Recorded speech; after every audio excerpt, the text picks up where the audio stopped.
Bueno, empezamos nuestra sección de la Reconquista de hoy seguimos hablando de las virtudes de Alfonso III, no como guerrero, como político, sobre todo como político.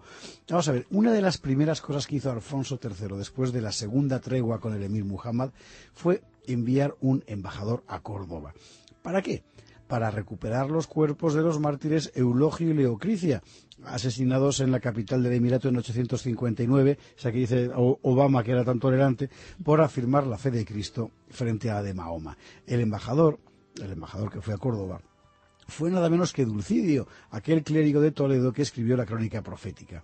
Dulcidio cumplió con éxito su misión y en septiembre de 883 salía de Oviedo para volver en enero de 884 con las reliquias de los mártires. Alfonso las hizo depositar junto a la iglesia de San Salvador. ¿Y por qué mandaba Alfonso traer los cuerpos de los mártires? ¿Por devoción? Pues sí, sin duda, pero también por el intenso significado político, en el mejor de los sentidos, de aquel gesto. Porque traer desde la capital del Emirato las reliquias de los mártires y depositarlas en la capital del Reino de Asturias significaba proclamar que Oviedo era el centro de la cristiandad española. Por el mismo motivo, Alfonso III y su esposa Jimena donaron a la Catedral de Oviedo la maravillosa Cruz de los Ángeles, claramente emparentada con aquella Cruz de la Victoria que desde un siglo antes ornaba la iglesia de San Salvador.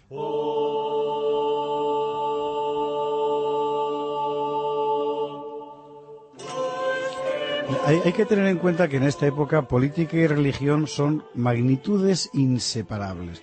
La resistencia del núcleo asturiano, primero, y de toda la Hispania cantábrica, después, no puede entenderse como una resistencia de tipo nacional. En aquella época la comunidad, incluida la comunidad política, no se fundaba en ese tipo de sentimientos nacionales.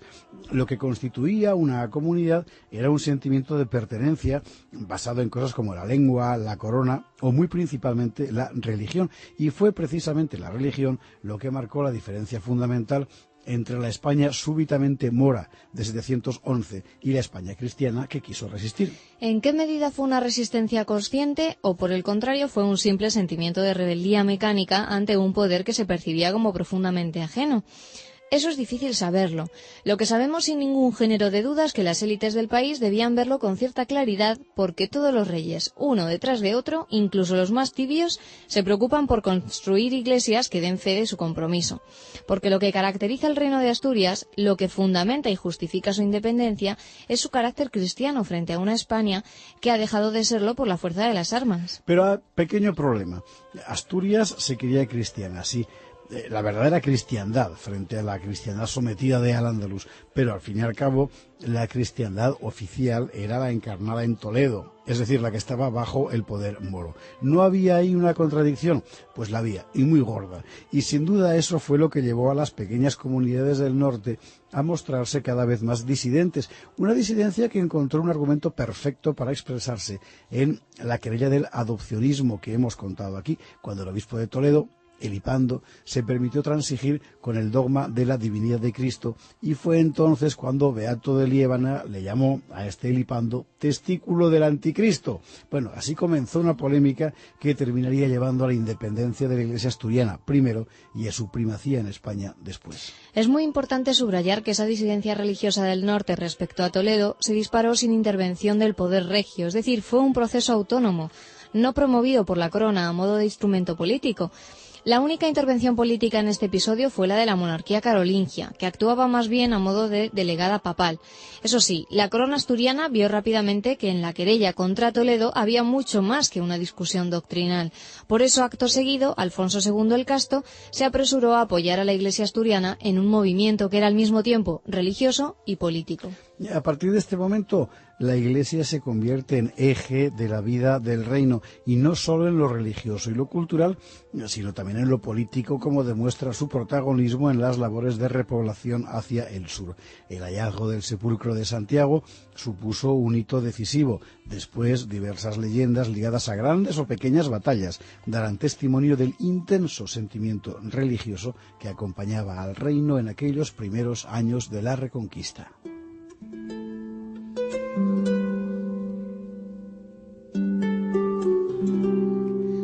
Una vez Además, lo que caracteriza a Alfonso III es este aspecto, la plena toma de conciencia de la situación. El rey es consciente de que en la defensa de la cruz reside la auténtica fuerza de su corona y por eso apenas empuña el cetro. Ordena restaurar todos los templos y no solo en Oviedo.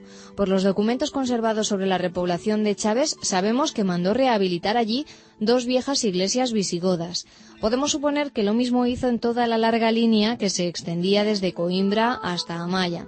Y en cuanto a los grandes centros religiosos del reino, especialmente Santiago y Oviedo, se ocupó de protegerlos con fortificaciones pensadas para evitar nuevas incursiones vikingas. En Santiago hizo algo más, además de protegerla, y esto también tiene un gran valor político, y es que sobre la modesta iglesia que Alfonso II el Casto había mandado elevar en torno al sepulcro del apóstol, Alfonso III edificó un gran templo que quedó terminado el 6 de mayo de 899. Por el acta de la ceremonia fundacional conocemos, a pesar de las falsificaciones posteriores, los nombres de las personalidades más eminentes del reino.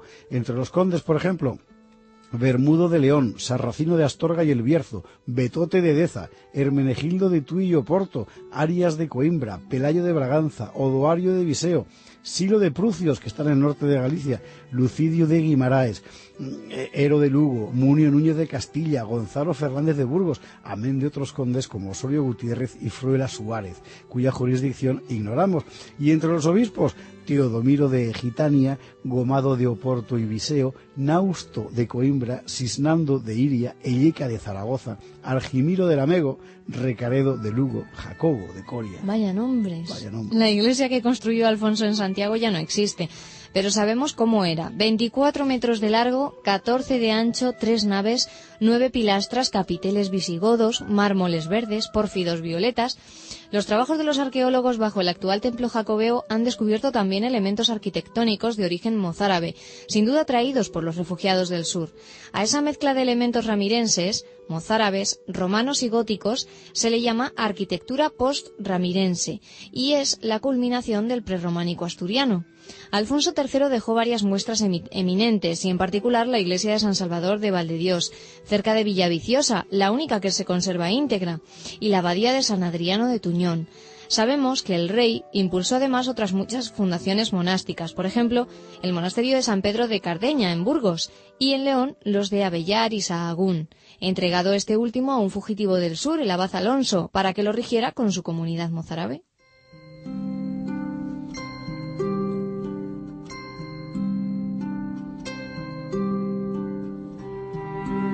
Es interesante lo de este abad Alonso, porque Alfonso acogió otros muchos prelados procedentes del sur. Constan al menos los obispos de Osma, Zaragoza, Coria y Guadalajara.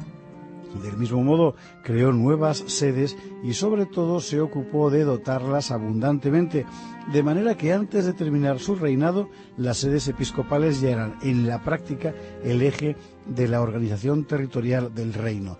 Como colofón, parece que Alfonso, aunque esto no es seguro, convocó un concilio a la altura del año 900 en la sede compostelana. Y si no fue un concilio, fue tal vez una asamblea de los magnates del reino, en todo caso, con abundante presencia eclesial.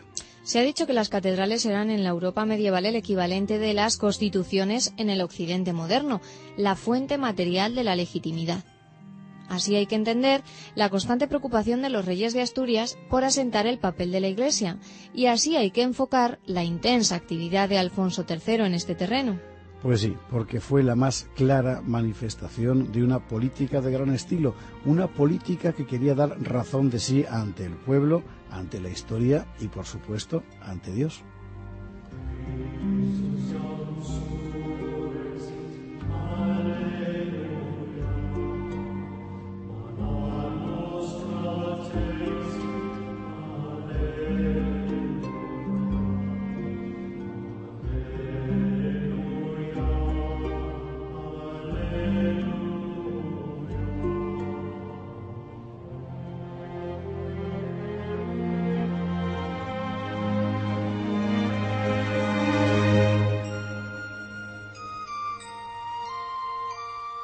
La estrella polar.